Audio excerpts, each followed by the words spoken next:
Hey there, fellow streakers. How are you today? Jami and I are excited to talk with you about saying yes to growth. And how do you say yes to growth? Well, obviously, you set streaks.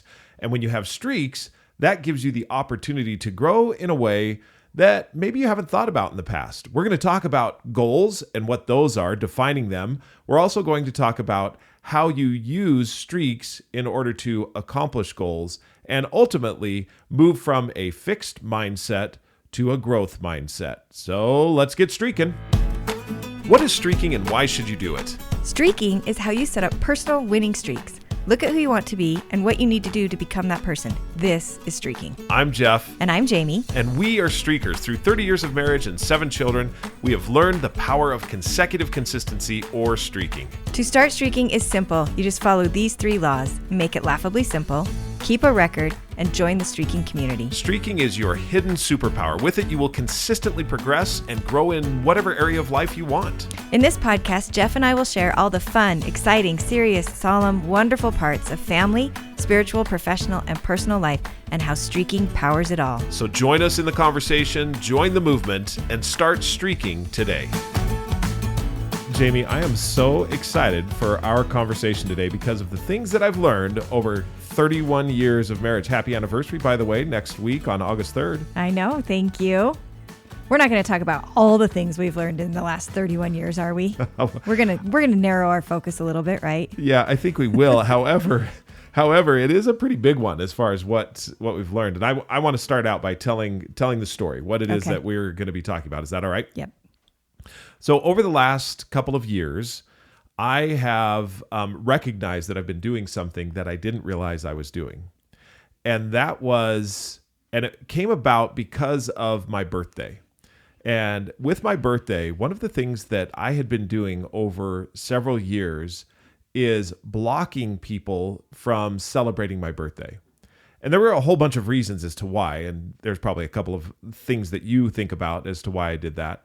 But what I recognized is I was doing it in a way, very skillfully, to make it appear as if I wasn't blocking, and we're going to get into what accept versus block is, but it made it appear as if I wasn't blocking, but I really was, and it caused a whole bunch of contention and tension every time it came up to my birthday, or another one was Father's Day. Mm-hmm. And I've recognized that there was some things that I was doing in the name of selflessness that were really not selfless. Interesting. Jeff, let's do share. Sometimes so I feel like, all right, let's talk about this. Okay, so first of all, it started off I think it started off with recognizing an area that as a child, like kind of an area where you were transitioning from being a child to becoming an adult. Right. As a child, you loved Christmas and you loved getting presents. Very much so. Like I remember our very first Christmas together, and we were at your parents' house, and we were sleeping in the bedroom in the basement, and I woke up in the middle of the night and you weren't there. And I wandered around the basement and you weren't there. And so I went upstairs and I literally find you in the middle of all the Christmas presents with a flashlight, like picking them up and shaking and reading the tags to find out which ones were yours. Guys, I am a child at heart, just so you know. Yes. That is exactly And I where remember I was. thinking, I didn't know this about him. And so through the years, we had a couple Christmases that you kind of transitioned from this child of what am I going to get to a very memorable Christmas for me, where I had asked for a few things for the kitchen and you had just had a ball shopping for stuff for our kitchen and getting me all kinds of. Prior to that was a Christmas in Pittsburgh where we were with my sister, and it was not a good Christmas for me. You were disappointed. I was disappointed yes. because it was not your traditional big get Jeff tons of presents Christmas. No, it wasn't. Aren't I just such a small person?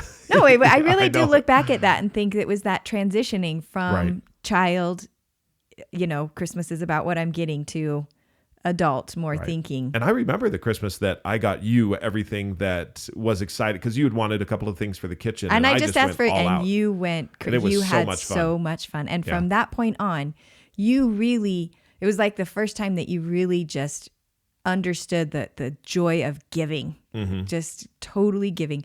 And I think from that stemmed this idea of, okay, I don't ever want to think about what I'm getting ever again. I only want to focus on what I'm giving. Yeah. Which is great, except that it did turn into, okay, I don't want anything for Father's Day and I want anything for my birthday. And well, there was a little bit more to Father's Day, though. I think we have to let them know on that. I don't think that we could just throw that out there without giving a little bit more flavor on that one. Fine. Father's Day happens to fall a little bit around my birthday. Fall a little bit around your birthday? Sometimes it falls on my birthday. It's usually your Father's Day and your birthday. Within the same week always. Yes, always. And occasionally, like every 6 or 7 years, is that right? It falls on my birthday. And this one particular birthday, and I don't remember why, but it was a tough birthday for me. So I'm just going to say it's because I was probably pregnant and emotionally unstable at the time. Anyway, I thought that I would be okay with celebrating Father's Day and my birthday, but I wasn't. And I ended up putting up a big stink about not being able to share my day very well with you. I'm embarrassed to even say this. Can we talk about you again?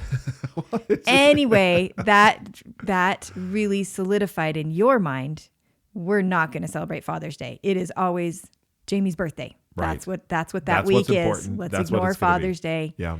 And what has happened is that event of my birthday and Father's Day that I had a, minor meltdown. It wasn't that big of a deal. It was a big deal. For years afterwards, we would kind of have this conflict over that because of that one event that had really solidified in your mind. You had felt badly. And I you felt were terrible afterwards because once the day was over and the volatility of the emotion was gone, I was like, oh my gosh, I was being so immature. But it had happened and it had solidified in your mind. So That's what it for Father's Day. Right. So what had started to happen with me is I looked at it and said, okay, we'll just celebrate her birthday.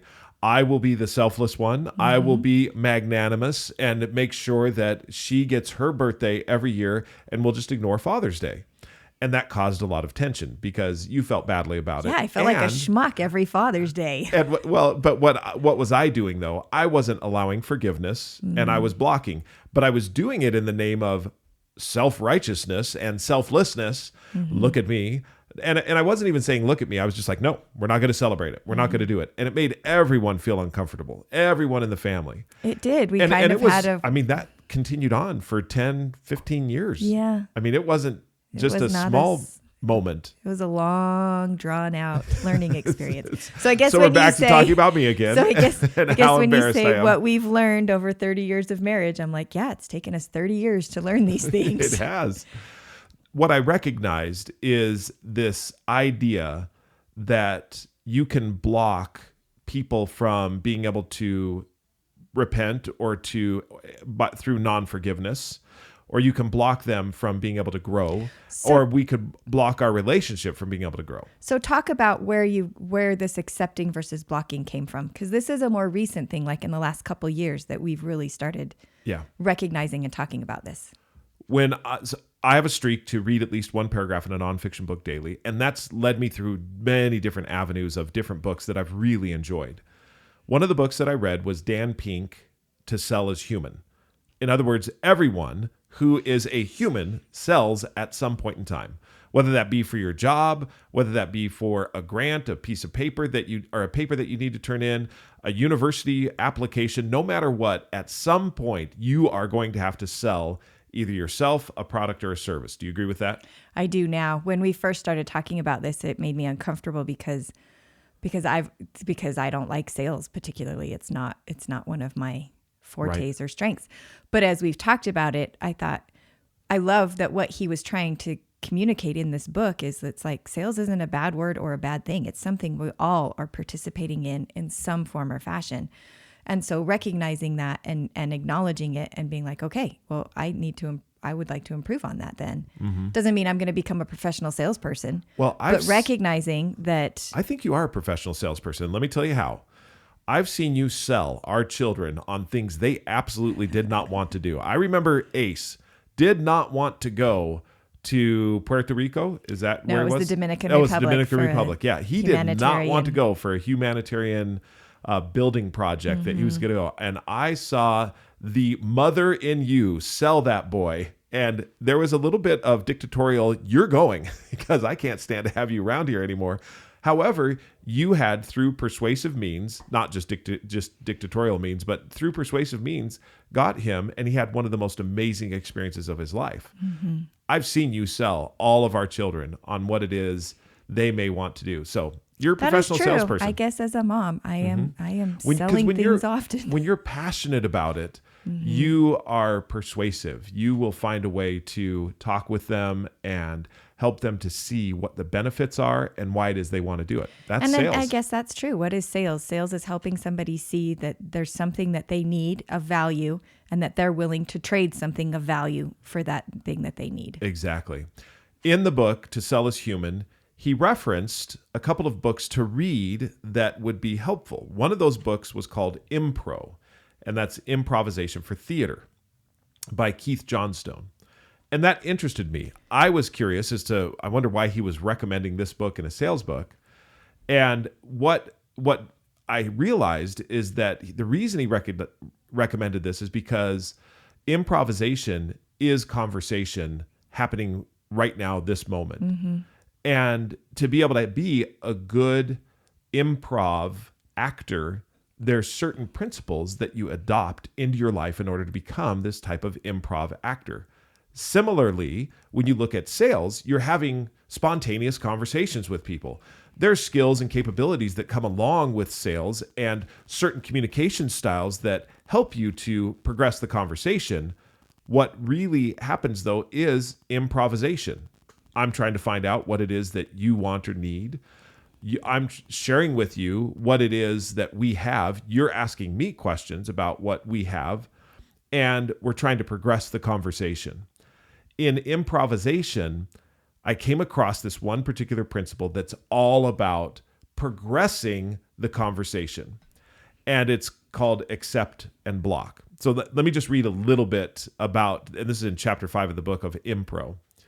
There are people who prefer to say yes, and there are people who prefer to say no. Those who say yes are rewarded by the adventures they have, and those who say no are rewarded by the safety they attain. Notice that both have a reward. Mm-hmm. It's not like he's saying one is better than the other. He's just saying that one, yes, adventurous, reward. The other, no, safety. Reward. Mm-hmm. It's kind of interesting to think about that. And I appreciate that he put it in that way because both have their reward. Right. I think that sometimes we can get sidelined a little bit by saying, well, the adventurous ones are the ones who are the go-getters in life, and the no ones are the ones who stay safe and aren't. But both have their place, as we'll talk about in a minute. Yes. So he goes on to talk about the idea that improvisation is all about being able to accept what someone is giving to you. In other words, the yes, as you go along in the whole improvisation scene. So he talks about blocking and accepting. Blocking is a form of aggression. Isn't that interesting? Okay. I say this because if I set up a scene in which two students are to say, I love you to each other, they almost always accept each other's ideas. Many students do their first interesting, unforced improvisations during I love you scenes. If I say start something to two inexperienced improvisers, they'll probably talk because speech feels safer than action. And they'll block any possibility of action developing. This going on in life, most of us are highly skilled at suppressing action. All the improvisation teacher has to do to reverse this skill, and he creates very gifted improvisers.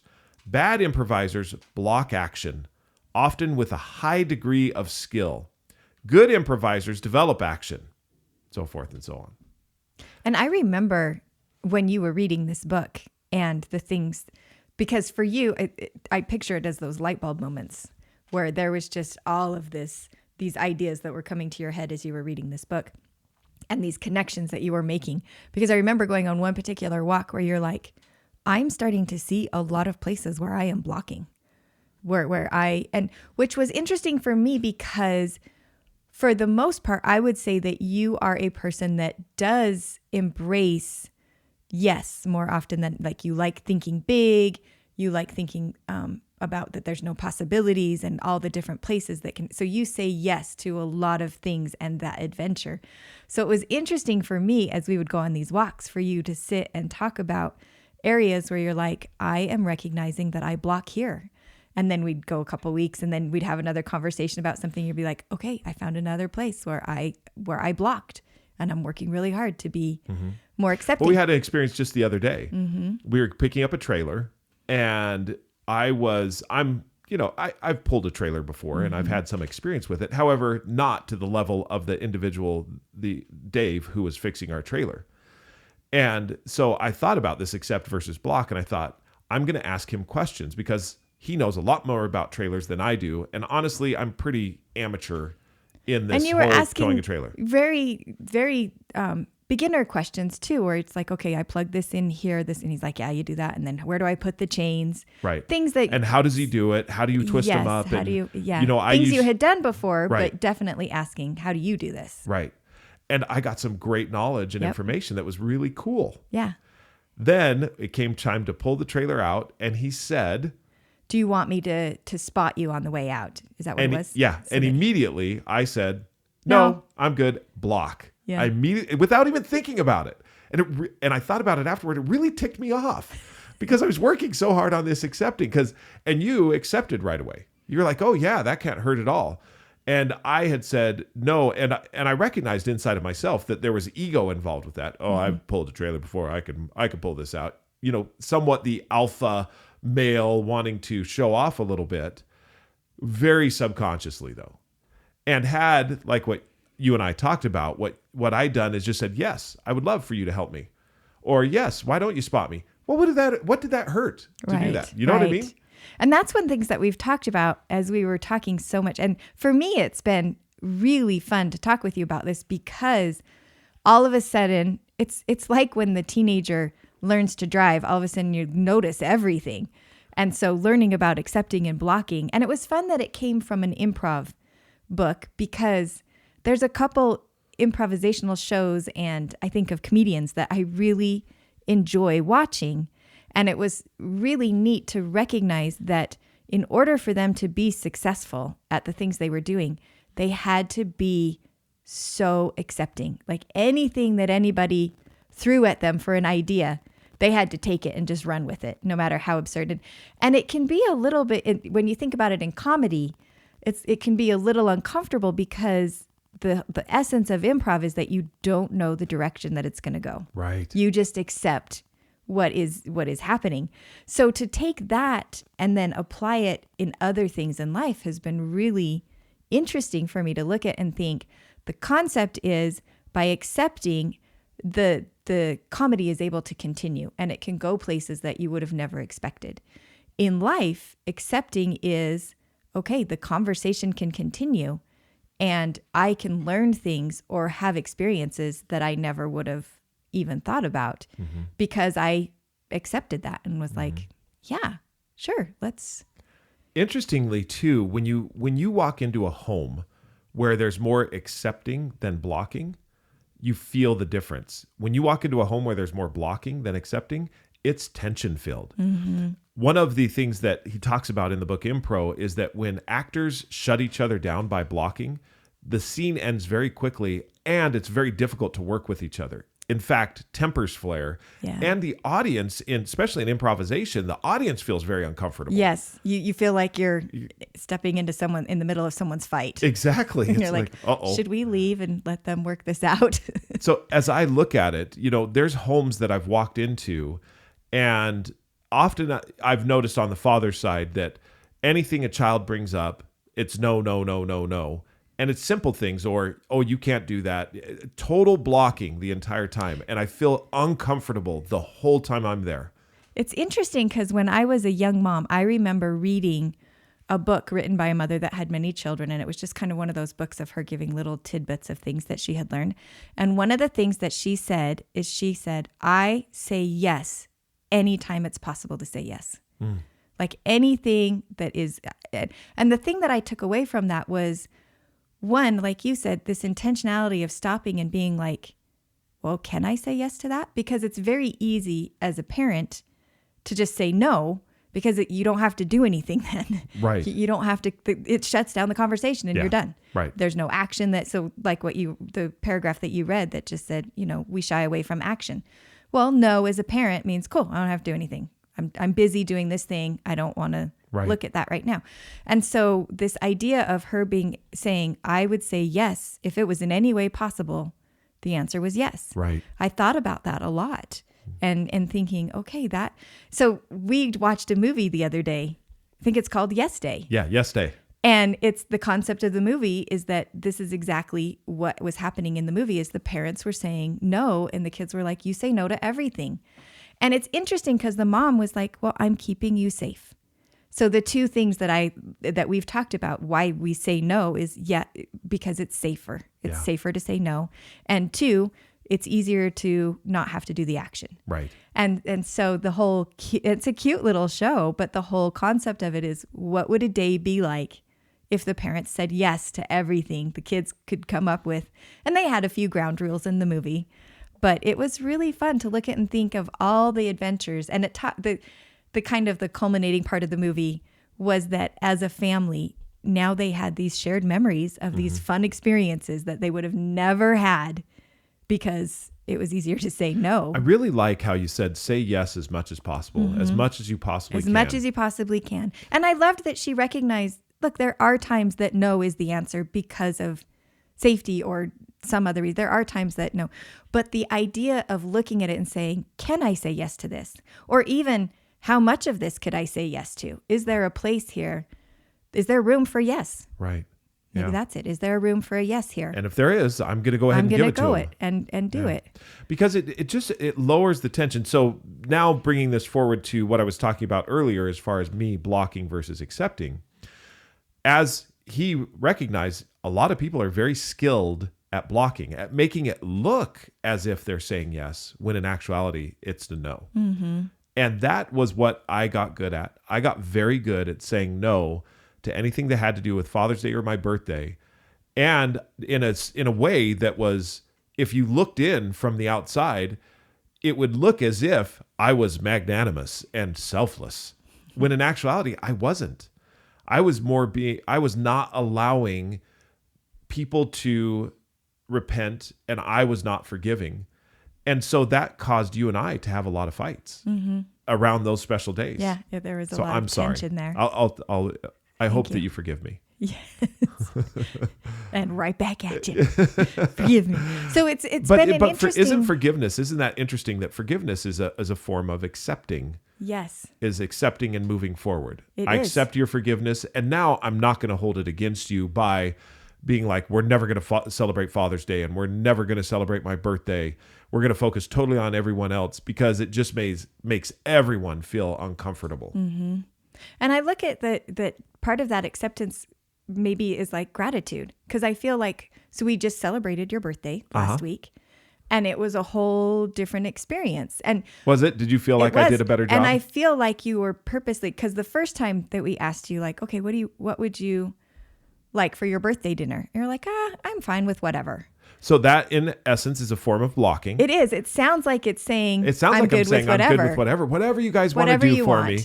But it makes it very difficult on your side to be able to say, oh, okay, well, what does he really want? What does he want? Yeah. And so it was great. Then you came back. I asked a second time the next day, and you came back and you said, you know what I would really love? And you gave me a whole list of all the things. You're like, I would like steak, and I want those ranch potatoes with cheese on them. What are those called? They are so and I'm good. Like, cheesy red ranch Yeah, potatoes. they're the red potato. You cut them in half. You put a little bit of ranch over the top of them, cheese, put them in the oven. Super yummy. Very, very good. Grilled corn on the cob. And you had a lemon pie. That was a different recipe that you used for the corn on the cob. Did you do a little salt and pepper? And yeah, it was really good. You want to know the secret? Yeah. lots of butter. Everything's better with butter. But it was great. And lemon pie was awesome. And our daughters were able to look up recipes and be able to say, oh, we found this great lemon chiffon pie for Dad. And they were going to make something different first. And you said, actually, I like the chiffons better. Yeah. So we found a recipe. Lemon meringue. Lemon meringue I don't like as much as a lemon chiffon. Right. Yeah. So we were able, but that was super helpful because we knew you liked lemon and we would have made a lemon meringue. And you being so accepting and saying, actually, I really love chiffon. So then we were able to try a whole new recipe. And we really had a great time as a family enjoying that meal. Yeah. And the other thing, too, is you got me gifts, too. And I found out what it was that you were going to get me. And that's because we share Amazon accounts and everything else. But what you did is you accepted that and said, okay, well, let's go shop for vinyls together because they got me a record player, which is absolutely awesome. And so another thing, I was like, would you want to come shopping with us? And you're like, yeah, I would love that. And so now we have this whole experience where we took our kids to a store and shopped for vinyl records, which you never thought would ever happen. Never thought would happen. But we had this whole opportunity to talk about memories and different music that you liked and music that your dad liked. And all of this came because there was an acceptance on all the parts that now we were able to have these experiences. It's sad that I shut that down for so many years, that I through my resistance and through my blocking shut that down for so many years. One of my favorite moments, just one other thing on the birthday, was when we were folding napkins because we were setting the table and we're getting it all ready. And we started to fold napkins together. And my mom pulled out this folding napkin book. I know. She had a whole book on different ways that you could fold napkins. So now all of our kids are involved. We accepted. And we just went forward. I mean, we had no plan to fold napkins in a certain way. But then all of a sudden we're like, well, it really is like a family improv where someone's like, oh, I want to fold the napkin in this certain way. And then another person's like, oh, I've seen this way done before. And one person looked up on YouTube. And then grandma came in and was like, oh, I've got this book. And she went over. And I know. What was amazing is she knew right where it was and was able to pull it out. And then everyone's looking. And then pretty soon, Bowen, our one with dyslexia, came and was amazing at folding napkins. All the kids were phenomenal. Like, Bowen, do this one, do this one. And so again, here's this whole experience because one person threw out in an improvisational way, hey, we should fold the napkins in some decorative, cool way. You know, I'm right there with you. Yeah. Sorry, I interrupted you. Then we had now we have this really neat memory and honestly found another great skill that Bowen has. I know. Napkin folding. So speaking of Bowen and what we've worked with on Bowen, that's another one where you sold Bowen on what he needed to do because you knew that you wanted him to be able to enjoy reading. Mm-hmm. And so shifting gears just a little bit here. As I look at what you were able to do with him, talking about accepting his condition, he has dyslexia, and then moving forward, not blocking anything, but searching. And that's a pretty cool story as far as how she found what Bowen needed. Mm-hmm. That we'll have to cover in another podcast.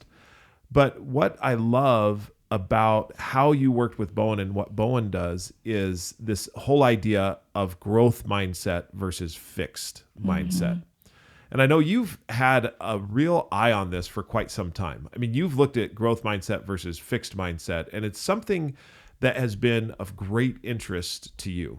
It really has been. I think because when I read the book, I do love these moments in life where you read something and you identify with it and you're able to put words around it and an understanding around it. And then all of a sudden you can start to see it in a whole bunch of different places. And for me, the growth mindset and the fixed mindset gave me words and a structure to understand the difference between the two and be able to categorize and then be like, okay, this is what I want to be. This is what I'm feeling. So in other words, those times that I was like, okay, I have a fixed mindset in this. And recognizing that the most amazing thing about a fixed mindset versus a growth mindset is the essence of a fixed mindset is that it's fixed. It can't be changed. It's just the way things are.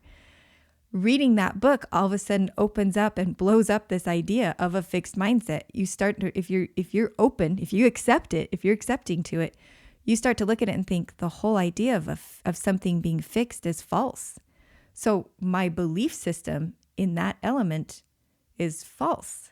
So it just opens up this whole, and so So once you really you have start to accept questioning that. I mean, that's the thing, is you have to be accepting that I have a false mindset. maybe what I'm saying to myself, or maybe what I believed was true, isn't true. And so it's been so fascinating. So I've studied a lot about this. And as I've studied, I've really come to recognize that the way to go from a fixed mindset to a growth mindset is powered by streaking in so many ways.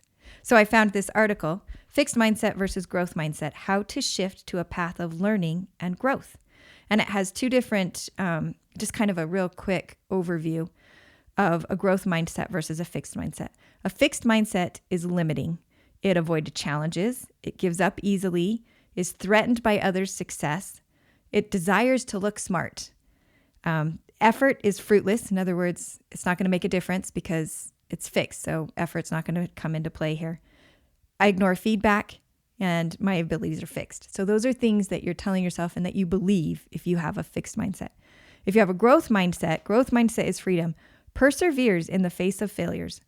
Effort is required to build new skills. Finds inspiration in others' success. Embraces challenges. Accepts criticism. Desires to learn and builds abilities. Wow. And so I loved as we were reading this, and then this is really fun. Further down, it has. And this article is out of, as you look at, it is, let's see here, it's techtello.com is where the article is, and it's fixed mindset versus growth mindset in techtello.com. Who's the author on this one, or is it just, I don't think it has the author. I don't know if it has the author, but from the book, right, for those that may not know, Carol Dweck in her book, Mindset, The New Psychology of Success. And it was published a while ago. It was in 2006. This is from her book. It says how Carol Dweck sums up the two types of mindsets. She says, when you enter a mindset, you enter a new world. In one world, the world of fixed traits, success is about proving you're smart or talented, validating yourself. In the other, the world of changing qualities, it's about stretching yourself to learn something new, developing yourself. In one world, failure is about having a setback, getting a bad grade, losing a tournament, getting fired, getting rejected. It means you're not smart or talented. In the other world, failure is about not growing, not reaching for things you value. It means you're not fulfilling your potential. In one world, effort is a bad thing. It, like failure, means you're not smart or talented. If you were, you wouldn't need effort. In the other world, effort is what makes you smart or talented. You have a choice. Mindsets are just beliefs. They're powerful beliefs, but they're just something in your mind, and you can change your mind. So I love that. So then it talks about 5 effective strategies to shift fixed mindset to a growth mindset. And as I read through these, I really looked at it and was like, this is all about streaking and being able to set a streak. Tell yourself a different story is concept number 1. Choose to tell yourself a different story. There's a lot of power in the story we tell ourselves. What do you tell yourself? Do you have a choice? Are you smart enough to learn new things? Do you feel challenges lift you up or bring you down? So she has this list. Instead of telling yourself these things, choose to say these things. And so instead of telling yourself, I am not good at it, choose to say, I can do better. I look at this and I'm like, it's telling you, these are things, this is what you should do. If you want to tell yourself a different story, you should say these things instead of these other things. Well, how do you do that? You can set a streak. Set a streak every day to be like, okay, I'm going to choose to say one of these things to change my story. I'm going to choose to say, I can do it. I look Once at a day. it right now. I can choose to say, I want to try and not give up. You could have a list of things and say, my streak is to say at least one of these things to myself every day. Well, what I see is the B statement streak that we have. Exactly. I mean, that's exactly what it is. You have, because what is your streak? It's to write your purpose statement at least one time daily or something like that. Yep. And that's what I have as well. And part of that for me is I want to be intentional in my actions. In other words, I want to be somebody who is choosing on a daily basis. I'm being intentional about this. Yeah. Interestingly, just a little side note on this and related to it, talking with Whitney Johnson on Disrupt Yourself, she even took it a little bit further and said, instead of I want to be statements, I am statements. I am In statements. other words, I am, if I look at these, I am better. I am it. I am a continuous learner. I am a person who doesn't give up. If you look at it in that way, sometimes it feels like, well, aren't I an imposter if I give up or do any of those things? However, what you're doing is making a statement of decision. Yes. I am this way. And that decision then has ramifications throughout all of your life. I have noticed that as I've switched from I want to be, which is I'm in the decision process, to I am, it has helped my growth mindset. It's helped me see that I can continue to grow. I am growing on a regular daily basis. And this is what I love about how streaking is helping to create a growth mindset, because we wrote the book and talked all about be statements. Yeah. I want to be. Think about who you want to be and talked about it. And then now we don't write I want to be anymore. We write I am. I am. We are growing and learning and we're not fixed in, oh, that's what's wrote. That's what's in the book. That's what's printed. But we were able to say, you know what? Through our streaking and meeting new people, we have had a different thought on that and we have grown. That thought has become bigger and has grown in that process. So growth mindset, it doesn't have to be fixed. One of the things that one of the things that's important to recognize is the difference between goals, streaks, and streaks. Which is number 2, set learning goals. So this is interesting because I think this would have been learning streaks. I think they would have written this differently if they had streaking as a terminology and if they understood what it was and were using it. Because this is what it said: set learning goals as opposed to performance goals. I'm going to read this and then we're going to say how it's different if they had understood streaking. Commit to learning every day as opposed to seeking goals that prove your worth. For example, instead of setting a goal to lose 30 pounds, commit to eating healthy every day. Instead of trying to score A on math, commit to practicing math every day. Instead of the goal of being a professional runner, commit to running every day. So here we go. Streaking. If you look at it this way, it says commit to learning every day as opposed to seeking goals that prove your worth. So a goal is an outcome-oriented opportunity. And they said, a goal would be to lose 30 pounds. And I think it's fine to set a goal in that way, but it's about your inputs. So instead of commit to eating healthy every day, it's set a streak. Set a streak. And what is your streak? I'm going to eat at least one salad every day. Right. I'm going to make at least one meal plan every day. Because what is that? It's committing to think about eating healthy every day. You're not going to eat perfectly healthy every day. You're just not. And so when you have this idea of I'm going to commit to eat healthy every day, sometimes that to me can be like, okay, but how do I do that? How do I commit to eating healthy every day? Because my outputs aren't going to be perfect. Right. And my inputs aren't always going to be perfect. So what does a streak say? A streak says, pick something laughably simple so that you are committing to thinking about that and doing something towards that every single day. Every single day. And you're going to hit more by doing a little bit every day than you would by just having this amorphous commitment where you're like, I'm going to eat healthy. And honestly, what you just said it is a concept. I'm going to eat healthy is a concept. Yes. Whereas a streak is an action. Is an action. So I know that there's some things that indicate healthy eating. Part of that is partaking of vegetables. We have a few streakers in the streaking app that are like, I'm going to eat at least one vegetable daily. One of my favorite things is every single one of these examples, there are people on our streaking app that have streaks specifically towards these things. Right. I'm going to make all of the things that you brought up. I'm going to have a meal plan. I'm going to prepare a meal plan. We have a streaker that's one of their streaks is to prepare a meal plan. I'm going to eat at least one vegetable daily. We have a streaker that is doing that. I'm going to, instead of trying to score an A on math, commit to practicing math every day. We have a teacher that has talked about how she has a streak in her class to help the 5th graders review their math facts. And what they do is they review every day. At least one math fact every single day. And so it translates this concept into action, and it appropriately puts in place a goal versus a streak. A goal is an outcome-oriented... Yes, a performance goal. A performance goal. It's outcome-oriented. And goals can be helpful in life. The inputs, the streaks, are what are going to be the floor of reaching for that goal. And that's where I love when you have the right terminology and the understanding, and you're able to say, this is this tool that you use in this situation, and this is this tool that I use in this situation. That allows for this growth mindset in my mind, being able to recognize, okay, am I needing a goal here? No, actually, I need a streak here. Yeah. I'm looking towards growth, which is long term, not a performance. But there may be something that you look at and you're like, you know what? I'm signing up for a half marathon. That's a goal. I've got a goal. It can be built on the foundation of my streak, because I love that was when instead of the goal of being a professional runner, commit to running every day.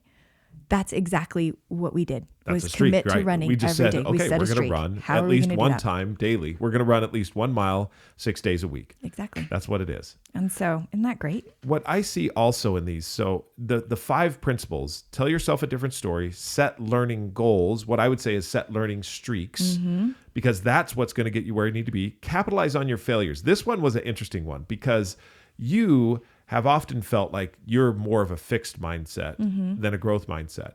But you have to tell the story about your feedback streak, because that really was, I believe, the telltale sign of you shifting from a fixed mindset to a growth mindset. Which is an interesting thing, because one of the things that they talk about on the fixed mindset is doesn't take feedback or doesn't take criticism very well. And that was one of the things that I noticed in myself.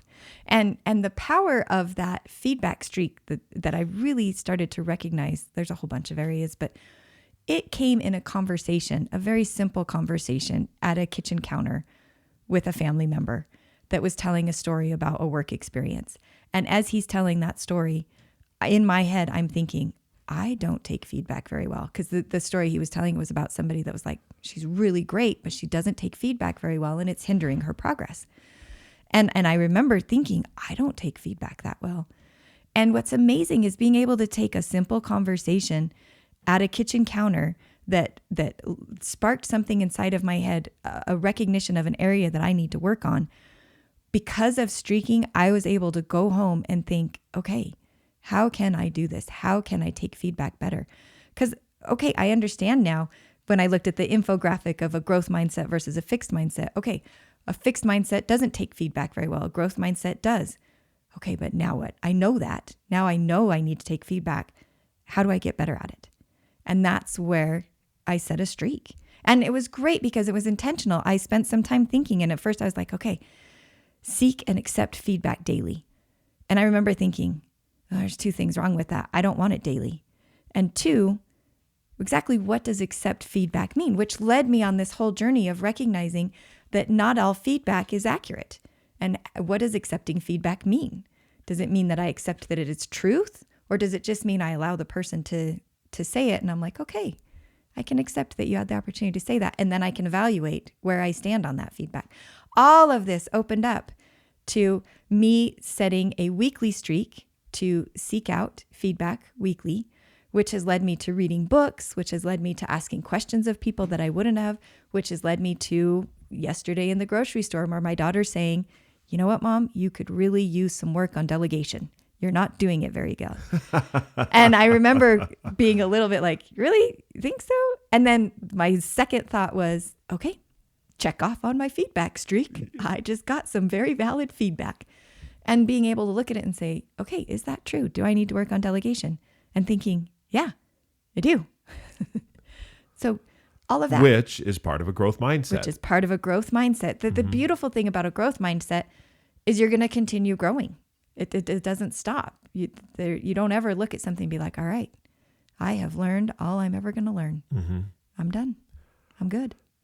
We talked about accepting versus blocking and growth mindset versus fixed mindset.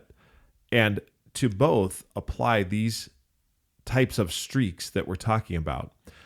A couple of the other, choose Goldilocks tasks and be consistent and flexible. I know. Isn't that great? That in order to have a growth mindset, be consistent and flexible. One of the first things that it talked about, the difference between a growth mindset and a fixed mindset, is a fixed mindset avoids challenges and gives up easily, whereas a growth mindset perseveres in the face of failures.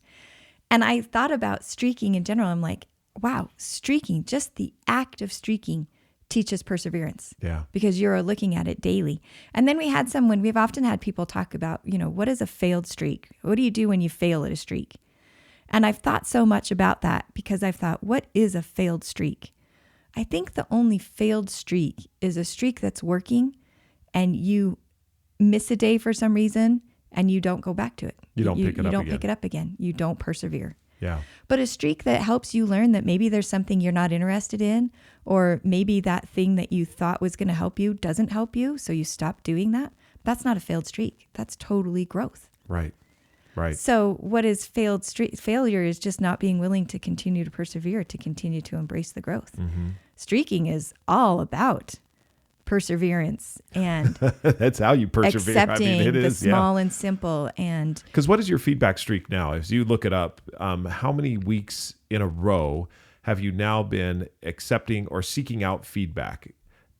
Because that is, I think, the telltale sign of perseverance. It's one of those where you can say, record, this is how much it is. 105 weeks. Really? So what is that, over two? That's over 2 years. Yeah. Exactly. I just hit a year last week, or 2 years last week. Yeah. So yeah, for 2 years. And the amazing thing about that, and I just feel like I can't say this enough, is to be able to take a simple kitchen counter conversation and actualize it. It wasn't something that I was like, oh, yeah, I need to work on feedback. And then life takes over, mm-hmm. and you don't visit it again until several months later, or until some experience that's awful that you're like, I really got to work on feedback.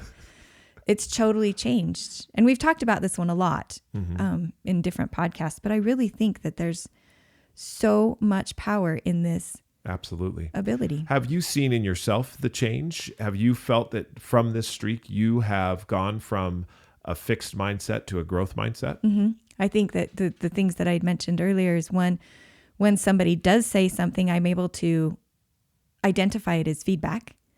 So there's times that I'm given feedback without asking for it. Mm-hmm.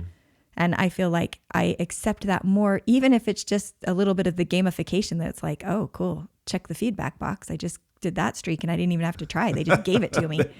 So that alone right. can change the way that you accept that feedback. Yeah. And then the other thing is just being able to recognize and look at it and think, okay, well, actually, I guess it's recognizing times that I do need to seek it out. Right. It doesn't always come. Right. Sometimes I do have to look at it and be like, okay, I need to look for feedback because I got busy and I didn't notice anybody giving me any. Right. So where we started this whole thing was with me and my admission mm-hmm. of blocking versus accepting, and also looking at growth mindset versus fixed mindset, what you said. Where I wanted to finish up as we come to the end of this fantastic podcast that I've really enjoyed with you talking and exploring these things is the streaks that each one of us have set have been around going from block to accept and from fixed to growth. And I look down at every single one of my streaks and recognize that that is what it's set to do. Read at least a paragraph in a nonfiction book. That's about growth. Mm-hmm. Write at least one sentence daily. That's about growth. Interacting with people, you had asked me one time if or how I had gotten to a more accepting mindset or being able to even a growth mindset. One of the areas that I had a very difficult time with is when I would meet people, have an allergic reaction to them right away. And that allergic reaction was, ooh, I don't like this person very much. And that was bothering me. And it was very much a fixed mindset, very much a block and fixed mindset. And blocks are aggressive. And I could be rather aggressive with my blocks. So I started to look at and say, what can I do to change? And you had asked me this, what is one of the streaks that you've had that has changed you the most in regards to accepting people and continuing to grow? And one of the streaks that has helped me the most is praying for charity every single day with all energy of heart. Now, what does that mean? Well, sometimes it takes all the energy I have to pray for a specific person that I'll be able to see them as Christ sees them. I'll be able to appreciate them as Christ appreciates them or as God sees them. That has changed a lot of things in my life. And doing that now, I think I've been at it now for 4 years. I recognize that I've gained, I've made some progress, and I've got a lot more to go. Mm-hmm. And there's things that I can continue to do to be more accepting, more appreciative, have more charity, which is the pure love of Christ. What is it that I can do in my life? I can seek more significantly to have love and appreciation for those people around me. And it's led to amazing things, absolutely amazing things. I agree. And the ability to be able to see people for people, to see the value that they have just as being a person, even though they may have characteristics or traits that initially rub you the wrong way. Right, exactly. Accept and grow. That's what streaking is all about. As streakers, you look at this. If you have any comments or would like to share with us some of your thoughts around this, we would love to have them. Please email me, Jeffrey, Jeffery, at streakingmastery.com, or Jami, Jami, at streakingmastery.com. You can also download the Streaking app and follow along as people share with you their progress in their particular streaks, and really join the streaking community and celebrate with everyone their streaks. Because we can celebrate your streaks, you can celebrate their streaks. Download the Streaking app and have it there. By the way, if you wouldn't mind setting a streak to share this podcast with at least one other person, let's say monthly, maybe even weekly. Make it laughably easy. Also, rate this or review it online. We'd appreciate that. And as always, the book is available for you to be able to get more information on streaking anywhere books are sold. Until we talk again, keep streaking. A better you.